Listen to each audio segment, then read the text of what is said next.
I think I should start by talking about my history of friendship as magic, or at least what little I have. I briefly watched the show in like late 2011, maybe early 2012, at least all of the first season and some of the second season, after which I fell off because I'm terrible at keeping up with any form of serialized media, but I remember enough to have a vague grasp on the main characters' personalities, as well as the general rules of the universe. And I've picked up bits and pieces since then, since, well, in a lot of ways, the My Little Pony fandom parallels the furry fandom, really. Like, there's a pretty sizable overlap between the two just by their nature as fandoms centered around sentient animals. But even beyond that, there's a significant queer and trans population in both. And I've been active in the furry fandom for well over a decade, so of course I'm at least somewhat aware of the goings-on of its sister fandom. And like any healthy fandom should, both furries and MLP fans create a lot of fandom art, though the vast majority of it stays contained inside its own bubble. And that's what Cutiemarks was originally intended to be, too. An album by an MLP fan for MLP fans. One that resonated really powerfully within that fandom, too. But what happens when fandom art escapes its bubble? Say, for instance, it gets high enough ratings on a broader music site by those dedicated fans to the point where the album ends up topping the yearly album chart for a week. Well, you get people outside of that bubble intruding in it, without any real interest in engaging with it or meeting it on its own terms. Downvoting it to oblivion and posting bad faith reviews because they're not really there to listen to the album. They're just there to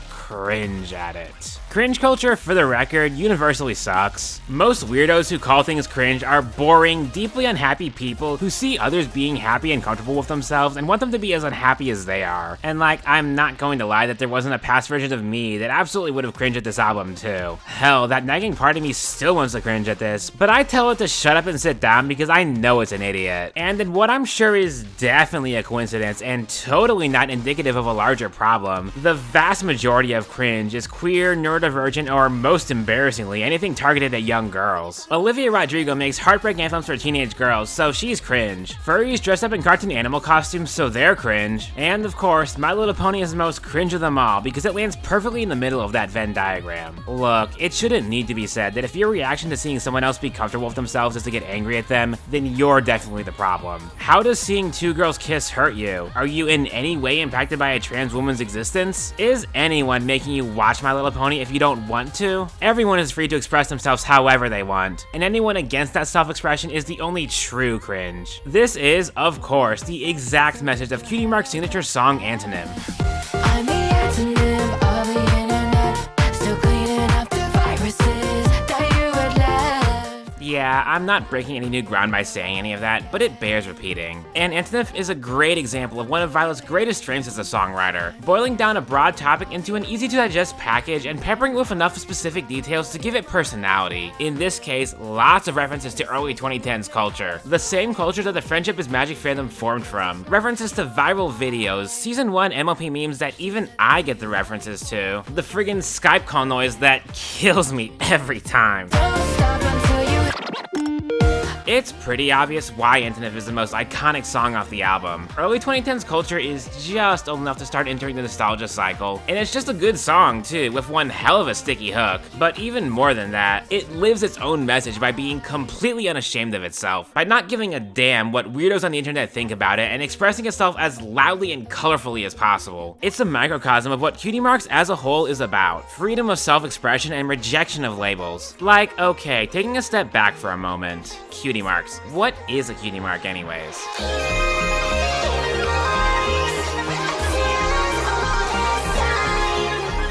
Well, in universe, they basically serve as shorthand for a pony's unique identity, their one true purpose in life. Something bestowed upon them by fate, not by choice. Which is kind of a messed up concept when you think about it. What if you wanted to be a rock star, but fate just up and told you, no, you're going to be a plumber and you're going to like it? But I mean, considering the My Little Pony toy line was created in the 80s, it's not surprising. Not only was it an absolutely miserable decade in many ways, especially for the LGBT community, but looking at it from a capitalist perspective, the deregulation of children's television programming correlated with a huge upswing of toy lines rigidly enforcing gender roles and heavily commercialized cartoons in an active effort to turn kids into consumers at as young an age as possible. Which, like, it's very suspicious how many parallels there are between the capitalist school-to-worker pipeline and the concept of Cutiemarks tying your identity to what your one purpose or, to put it bluntly, job in life is. At the very least, it's a parallel that's hard to ignore. So, okay, back on topic. All that complicated baggage that comes with My Little Pony as a franchise and the archaic concept of the cutie mark is what, well, Cutiemarks is really out to buck against. To be as loudly and proudly queer as it can be, not as an act of rebellion, but as an act of self-love. And for as much as I could sit here and analyze and gush about that, that's not really what stands out to me the most about this album, or why I wanted to make this video in the first place. See, what really blew me away from the very first listen is just how Violet engages with Friendship is Magic. She clearly has a lot of love for the series, for what it means to her, for what it means to an entire generation of queer kids who grew up on it, and she shows it by using the show as a medium for self-expression, but, well, Cutiemarks itself also serves as a piece of criticism for it too. I mean, the main concept itself is obviously one thing. It's a deconstruction of one of the core aspects of not just Friendship is Magic, but the entire My Little Pony franchise. But even beyond that, she isn't shy to call out other places where the show's themes are muddied or even harmful. It's not criticism for the sake of finding fault itself. It's born out of love for the show, while also being willing to look beyond the surface level and take it to task wherever that subtext misses the mark.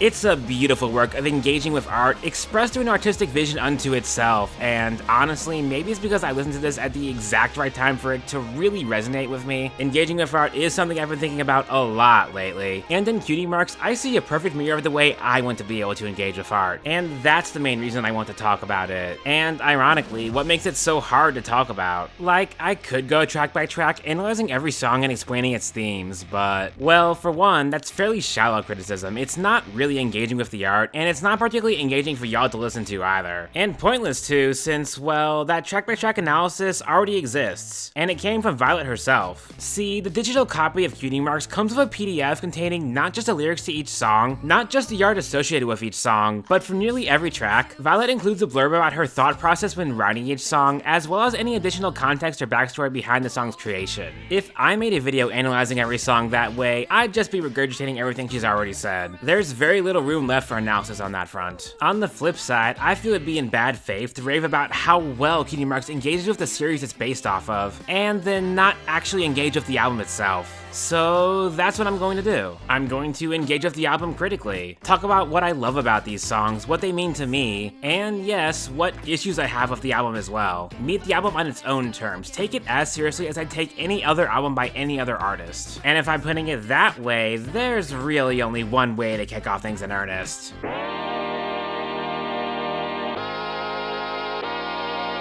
God, I love those revving synths so damn much.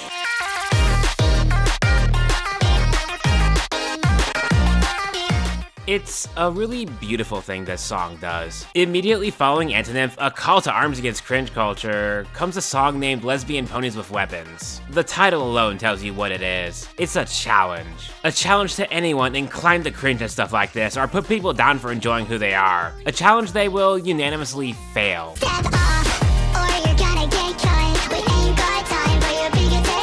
For one, it leans into hyperpop the most out of any track on the album. Aggressively upbeat, aggressively cute, delivered through chipmunk vocals and peppered with ponyisms. And it's very openly antagonistic to its targets, calling out bigotry, fascism, authoritarianism, all the typical ideologies of the kind of person that would berate self-expression. These weapons aren't for show, you bastards.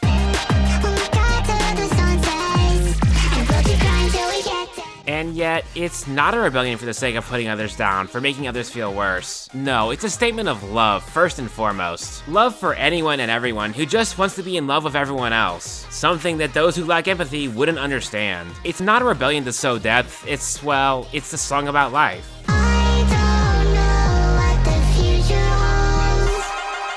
Also, and this is important, it goes hard as hell. Violet herself describes it as hyperpunk and, like, yeah, that's not wrong. There's so much infectious energy to it, and that thudding bass absolutely crushes. And I don't know how she did it, but there's like 5 different hooks in this song, I swear to God. It's one of the most addictive songs I've heard in ages.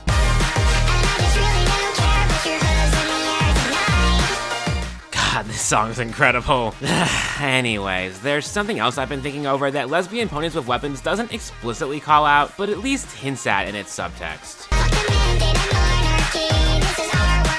See, the series has its own form of monarchy in the princesses and, well, how do I put this? So, okay, there's several types of ponies in the Friendship is Magic universe, those with horns, those with wings, and those with neither, making up the vast majority of the pony population. But then there's the fourth variety, alicorns, who have both horns and wings, and, well, it's implied that only alicorns can be princesses, i.e. rulers, and that's like weirdly classist, isn't it? Like, okay, it's stated that no pony is born an alicorn, that it's something that has to be earned. A naive fantasy, not really indicative of how the world works, but alright, sure. Princess stories are prevalent in children's media, it's a power fantasy for young girls, that's nothing new, but implying that only one type of pony can ever be in a position of power like that is a bizarre decision for a series all about open-mindedness, friendship, and life lessons, no? And whether by design or by chance, no alicorns are represented by the songs on Cutiemarks, not even the protagonist of the show, Twilight Sparkle, because, well, putting alicorns on a pedestal above all the other types of ponies really strips them of their relatability, doesn't it? Which is weird to do for the main character, you know? Even as a power fantasy? Anyways, I'm getting derailed here, let's get back on track. Antinymph and lesbian ponies make a great 1-2 punch, with the way the first presents its message and the second triples down on it. But they're not the only pair on the album with that same level of synergy. Wayfarer and I Don't Need to Be Fixed are both soft, bright love songs in sound, and both are focused on struggling to express that love, albeit for very different reasons. I wish I could tell you, but I don't wanna fuck this up like I have before. In Wayfarer, it's a simple matter of distance and time, an unspoken affection towards another that grows in intensity over months, maybe even years, to the point where when they do reunite, there's anxiety and embarrassment over admitting that affection. The physical distance turning to an emotional distance that's even harder to cross. Do you know that it's alright? Meanwhile, I Don't Need to Be Fixed is about being on the receiving end of unspoken affection, yet not being able to realize it. Social cues being missed, causing anxiety and frustration for the both of them, wanting to reciprocate feelings despite not quite understanding what those feelings are. Despite the similarities between the two, they really do stand out as very different songs, even if they also end up being not very relatable for me as a result. The pairing that stands out the most, though, is a fair bit deeper into the album, in Aticophobia and Harper.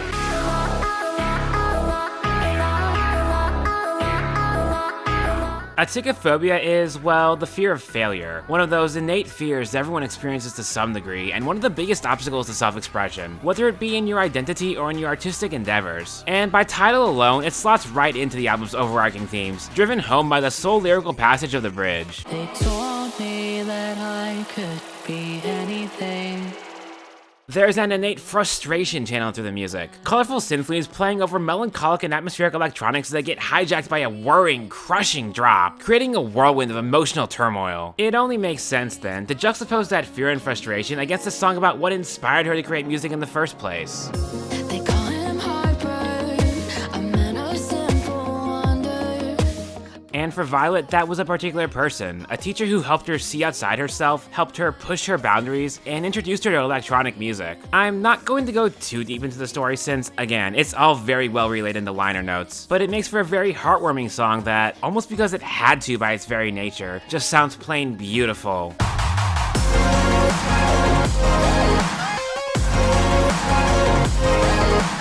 And having that context, that love for electronic music in mind, also recontextualizes Aticophobia too. Because, did I forget to mention, it's a remix.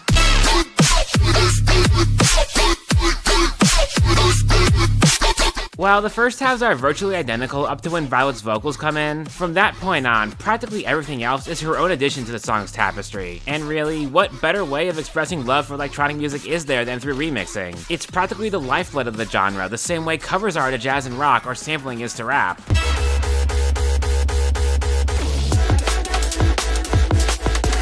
It's an engagement with the medium of electronic music itself, her way of expressing love and respect for the genre while also creating something new in the process. And with how prominent electronic music has been in the MLP fandom practically since its inception, it also functions as a love letter to the fandom itself. There's just something quietly powerful about that. Let the music speak for me, my soul.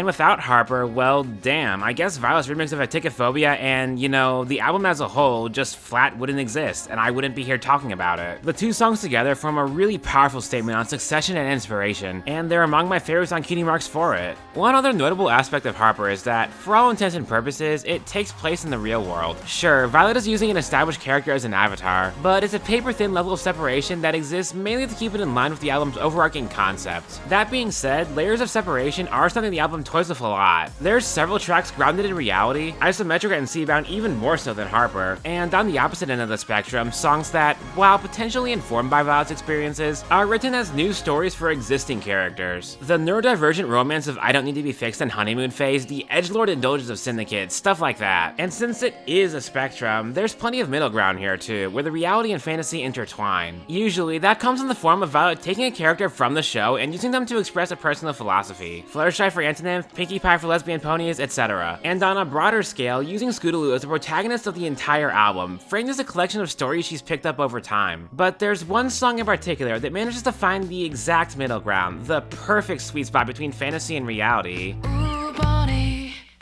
I've been trying to escape from the stupid fucking phase I call love.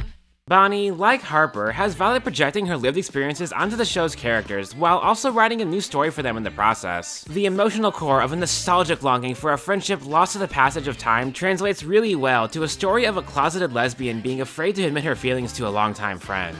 Get home at 7 p.m., nothing to do. Been getting fucked up at school again, just wanna talk to you.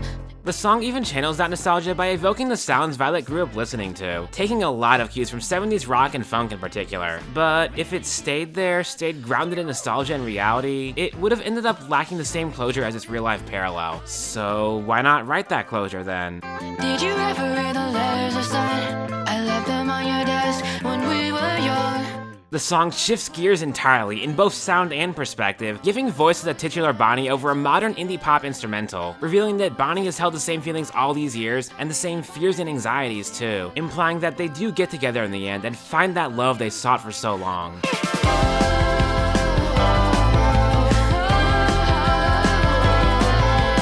It's a story not of reality, but of the ideal happy ending for them both. A way to find the closure that they never got, to make peace with it and move on. Like some kind of twin fantasy or something, I don't know. So yeah, it definitely moves something within me. And even besides that, it's just a great execution of a multi-movement song, taking advantage of a structure to establish two strong, distinct perspectives. That type of songwriting can be a tricky beast to wrangle though, and when you fail to tame it, you get, well...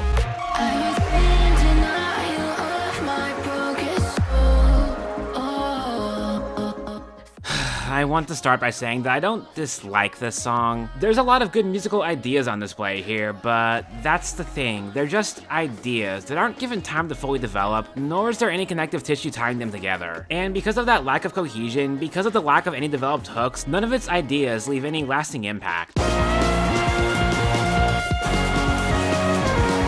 Which, yes, the song's clearly designed to be chaotic on purpose, to parallel the turmoil of the song's lyrics. The exploration of those dark impulses that live inside us all, recognizing those harmful thoughts and knowing how to shut them down and kill them off. Which is far from a bad subject to explore, but, So you wanna know how to kill a monster? Well, it's really quite simple. Embrace the fucking serpent deep inside. And when it shows its head, just indulge it, acquiesce. Before you know it, somebody else will smash its head in.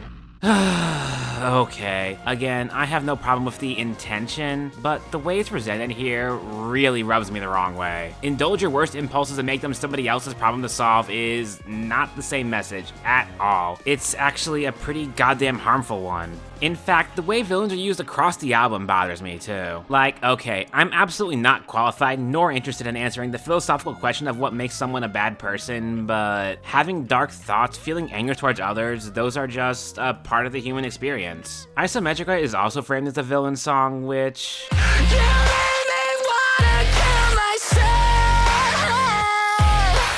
Is Violet unloading years of trauma, a visceral, cathartic demolition of the people who've hurt her the most. Yet, the simple act of framing herself as the villain seems to imply that she feels guilty for doing so, which... look, I'm not going to say that she's wrong for feeling that way, nor am I judging her as a person for it, but personally, I don't feel like you owe that kindness to anyone who's hurt you that badly. I do still quite like Isometrica, but that framing hits a real sour note for me. I struggle to see a villain in either of these songs, especially since, well, if those two songs portray villains, then what does that make Spike? I've been dreaming of you and a non-existent meet cute.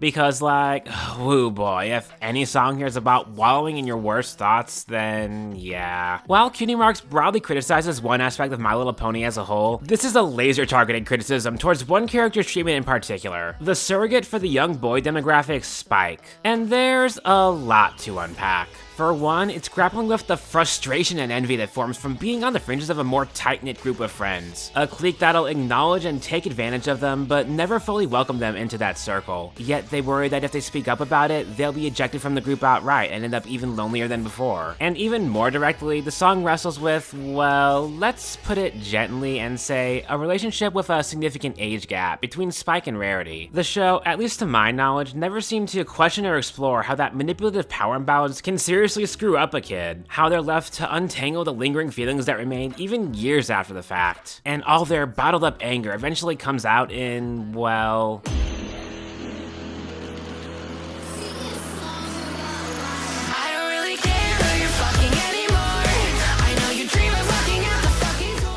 God, I get chills every time. The build-up leading to an explosion of rage. A lashing out at the person Spike feels hurt them the most, themselves. For fantasizing about their unrequited love, for sending gifts that never got reciprocated, for wondering time and time again while they're only left crying in the end. And even when their anger does pivot towards Rarity, it still feels self-directed. Like they're only mad at themselves for not seeing sooner the way she was hurting them. And that's because, as much as they want to deny it, their feelings never truly went away. I didn't mean what I said, I guess. Things have been so goddamn hard. Because, yeah, feelings they've held all this time aren't going to suddenly disappear in a flash of anger. They're still going to linger for years and years, maybe the rest of their life. It may be cathartic in the moment to close that chapter of their life and move on, but the story that's already written can't be erased. It's maybe a bit tacky to compare a relatively obscure indie artist to literally one of the biggest names in music right now, but I'm just kind of in awe at how non-existent Meet Cute barrels through the entire emotional arc of the last thread of Happier Than Ever in under 4 minutes. Grappling with an abusive relationship, a scream of catharsis to take back one's life, and the quiet backpedal that acknowledges that those feelings still exist despite it all. I can't help but see the parallels, and non-existent Meet Cute lands this arc so well that, well, I can't lie and say I don't tear up at least a little every time I listen to it. There's other things about it I really love too, like how Spike is portrayed as non-binary, how the subtext in the lyrics perfectly explains why they would be, and yet how incidental it is to the emotional core of the song. Shout out to non-binary bops though. Which, speaking of, this song also just sounds goddamn fantastic. But it's when we kissed and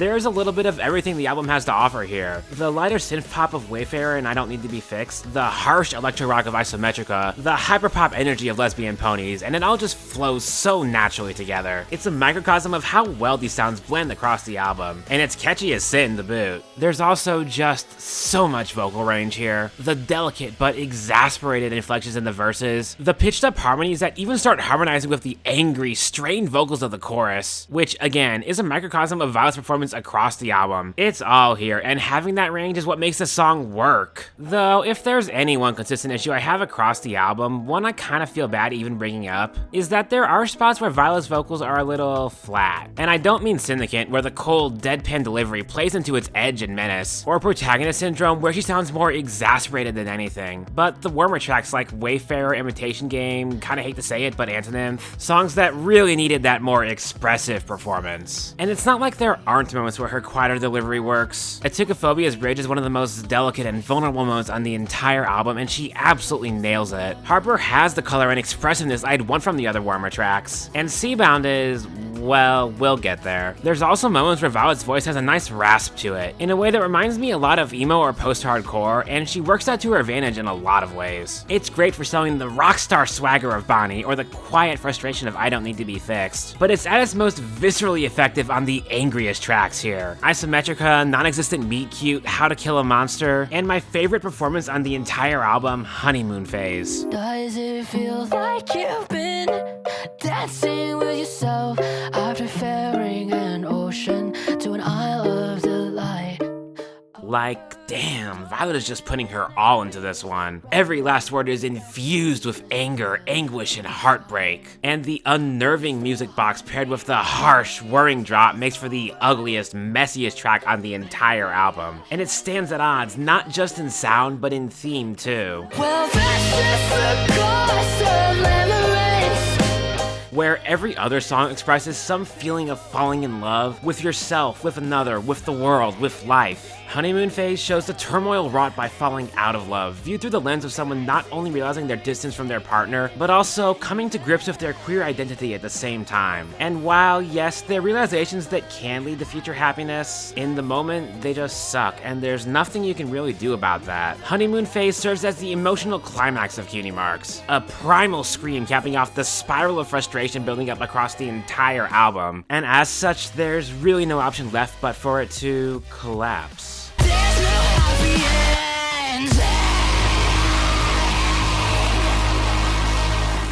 The way this album flows, despite how disparate and diverse its parts are, is a thing of beauty, really. The smooth segue between the first two tracks as they establish the album's thesis, the next half dozen or so tracks emphasizing love and self-expression, until I Don't Need to Be Fixed injects a healthy dose of frustration that Protagonist Syndrome doubles down on, sending the album into a spiral of anger until Aticophobia tries to dial it back, using Harper as a bit of a breather before that buried anger twists into something uglier. Granted, there are a few hiccups. The opening monologue, while effective on first listen, becomes a bit of a chore to sit through on repeated listens, especially since the title track establishes the thesis just fine by itself. And while Harper's placement threw me at first, I did ultimately make sense of it. Something I can't say for Syndicate or Imitation Game, which sit in weird, unfitting spots disconnected from the songs around them. In fact, putting Imitation Game between Wayfarer and I Don't Need to Be Fixed, two songs that have a bit too many similarities and kinda run together, would kill two birds with one stone.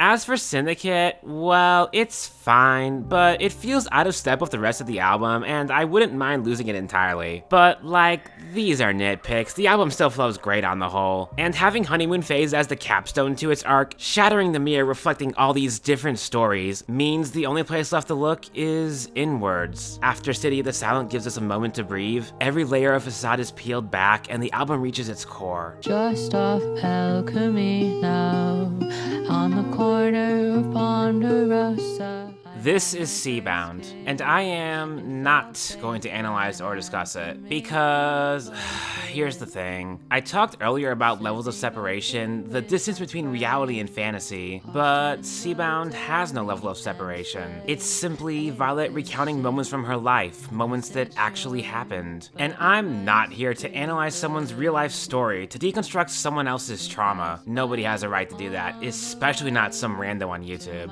That's something I worry about a lot when talking about music, honestly. Like, to refer to an earlier example, when I talk about Billie Eilish, given how much of her own trauma she explores in her music, it's a situation where criticizing or analyzing the actual content just feels wrong. It's a sensitive and touchy subject, one I'm sure I've bungled in the past too. And in this case, well, I'd rather take a step back first. I mentioned earlier how Cutiemarks focuses on the two intertwined threads of self-expression and rejection of labels, but, well, a lot of the album is Violet coping with her own trauma, too. And that's not something that I can, or should, analyze in the same way. It's why I've done my best to extract that thread, while still acknowledging how big a role it plays across the album. It'd be disrespectful to diminish that fact. And even my own thread about engaging with art in its place. But even then, by its very nature, Seabound defeats any attempt to approach it from that angle, too. Like, yes, it does engage with friendship as magic, but not in the way that I feel comfortable deconstructing, because, again, and it's in a very personal way for Violet. The most I can do is describe my emotional response to this song without projecting that emotional response onto Violet herself. And Seabound does make me feel deeply sad, but also hopeful in a way. That art can be powerful enough to make so many people embrace life.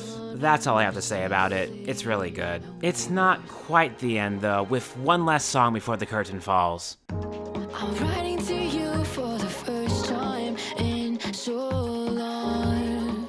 What makes a good album closer? Well, what's the purpose of an album closer anyways? To tie all the themes of an album together? To seek closure and move on? To accept things the way they are or accept yourself for who you are? To go out with a bang?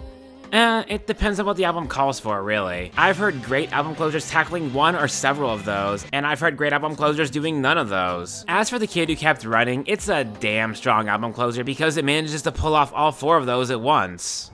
I was never running away. I was racing to the dreams in my head. It echoes the title track in many ways, same protagonist, same colorful production, same themes of making a name for yourself, but it's mellower, matured, not so loudly announcing itself to the world, but just being quietly content with itself. It's as much a character piece retrospecting on all the stories across the album as it is a self-affirmation for Violet herself, to dispel all the doubts and fears holding her back, and to be proud of who she is. It's an acknowledgement that she's not perfect, that nobody is perfect, and that's fine. It's putting everything that came before it to rest while acknowledging how it made us who we are today. Through all the turmoil we've been through, the highs, the lows, and everything in between, we're still alive and we plan to keep on living. And once we found that closure, the only thing left is to go out with a bang.